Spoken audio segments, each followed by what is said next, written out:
You know, new technologies are introduced almost daily. These technologies are meant to help us improve how we do things. They make us save time. They help us optimize our lives.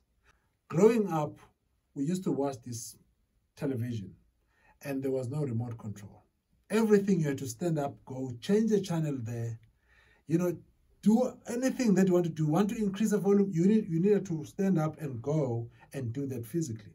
But today we've got remote controls. You switch it on sitting down, you change the channel sitting down. Now you've saved some time and energy.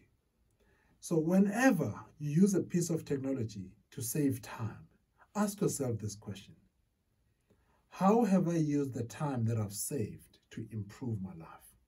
How have I used it to the betterment of my life and my health? Because the more we use these gadgets, is the more we become addicted to them. And the time that has been saved, we use it to numb ourselves via social media or doing things that don't improve us. For an example, that one where you have to go to the shop and buy some food. Today, you just call either 6060, you make a call, you get into their app, you buy groceries then. Say you save about 2 hours. What do you do with the 2 hours? How do you use it effectively to ensure that your life becomes better? How do you use the 2 hours that you have saved to improve your skills? How do you use it to improve how you do things? You see, the time that is saved will only be best saved if it's invested well.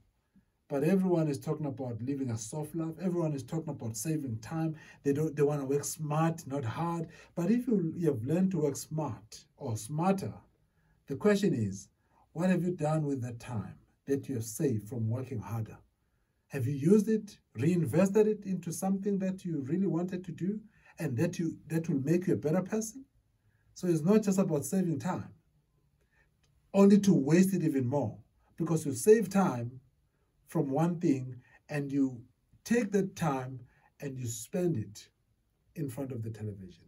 You spend it on social media. You spend it just sitting around doing nothing. Now, that time has not been saved. You've just moved it from here to elsewhere without benefiting anything from it. So, watch out. Sit down at the end of the day and ask yourself, how much time did I save? And how did I invest it to the betterment of my career, to the betterment of my life, of my health, and my relationships? Because if you don't do that, you're going to be like a somnambulist. A somnambulist is a sleepwalker, someone who just walks around mindlessly. This person is fast asleep, but he's walking around. Or he's a somnambulist, suffering from somnambulism. So my question to you is, how best do you use the time that you have saved from something else, from doing something the long way? Now you can do it the short way. Now you can just go there, or you can just call and say, I want to do groceries there. So that time that you could have spent, the 2 hours, what do you use it for? That's my question for you.